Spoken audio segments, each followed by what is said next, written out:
ये कहानी है 1938 की। कैरली नाम के एक आदमी की, हंगेरियन आर्मी में, और वो उस कंट्री का बेस्ट पिस्टल शूटर था।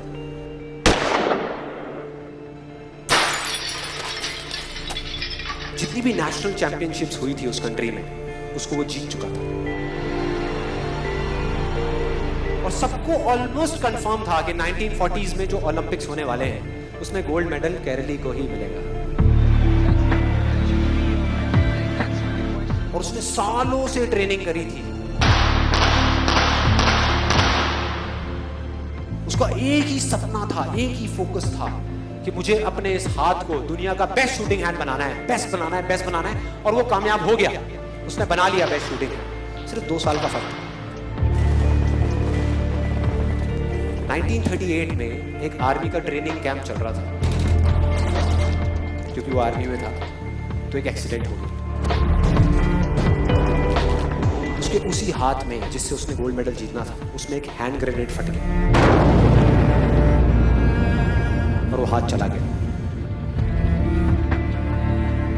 जो उसका सपना था, जो फोकस था, सब खत्म।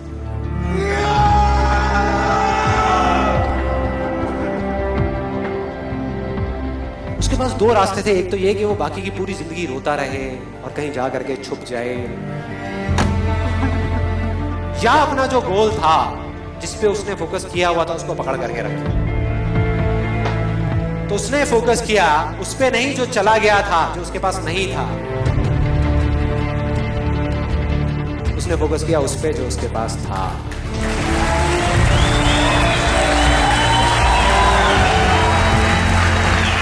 जो उसके पास था, और क्या था उसके पास में? एक लेफ्ट हैंड,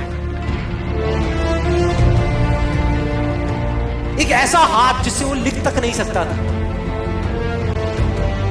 1 महीने तक उसका हॉस्पिटल में इलाज चला इस हाथ के लिए, और सही 1 महीने बाद अभी ट्रेनिंग शुरू करती इस हाथ के लिए।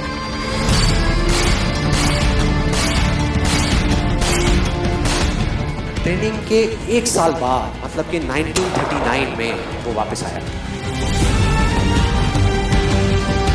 नेशनल चैंपियनशिप्स हो रही थी वहीं पे हंगरी में, और बाकी भी बहुत सारे पिस्टल शूटर्स थे वहां पर।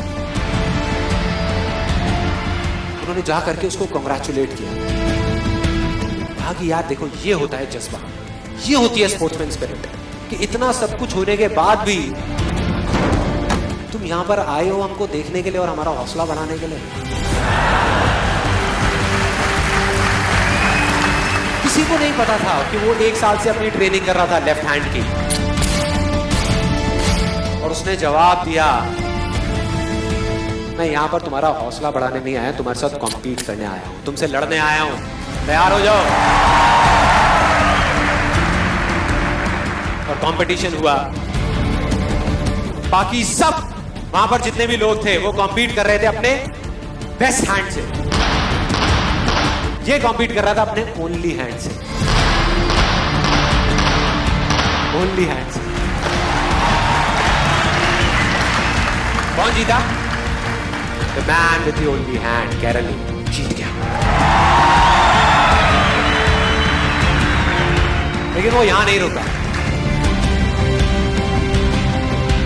उसका गोल क्लियर था कि मुझे इस हाथ को इस कंट्री का नहीं, इस पूरी दुनिया का बेस्ट शूटिंग हैंड बनाना है। उसने अपना सारा फोकस उठा करके डाला 1940 पे,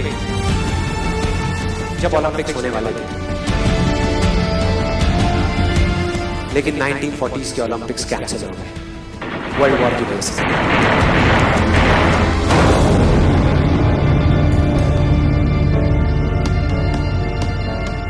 उसने अपना सारा फोकस उठा करके कहां डाल दिया?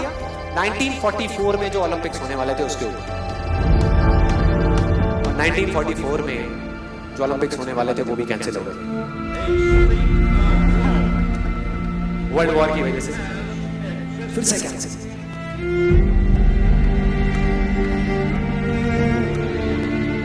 इसने अपना सारा फोकस उठा करके डाल दिया 1948 के ओलंपिक्स में। 1938 में उसकी एज थी 28 साल, 1948 में उसकी एज हो चुकी थी 38 इयर्स। और जो यंगर जो प्लेयर्स आते हैं निकल करके, उनसे कॉम्पीट करना मुश्किल होता चला जाता है। लेकिन मुश्किल नाम का ये वर्ड था ही नहीं उसकी डिक्शनरी में। वो गया, पूरे वर्ल्ड के बेस्ट शूटर्स आए हुए थे जो अपने बेस्ट हैंड से कॉम्पीट कर रहे थे, और ये अपने ओनली हैंड से कॉम्पीट कर रहा था। और कौन जीता? The man with the only hand.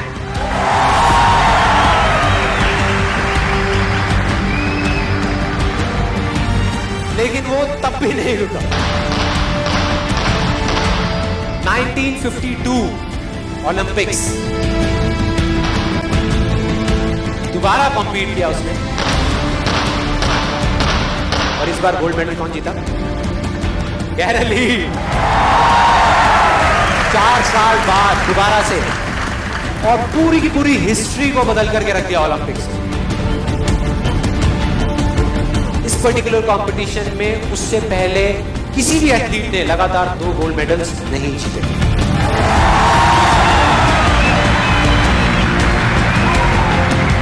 अब किसी भी लूजर के पास चले जाओ, उसके पास लिस्ट होगी बहानों की कि मैं इस वजह से फेल हुआ अपनी लाइफ में, इस वजह से मैं कुछ नहीं कर पाया। बहुत लंबी लिस्ट है। और दूसरी तरफ विनर के पास चले जाओ, उसके पास में 1000 वजह होगी वो ना करने की जो वो करना चाहता है, सिर्फ एक वजह होगी वो करने की जो वो करना चाहता है, और वो कर जाएगा।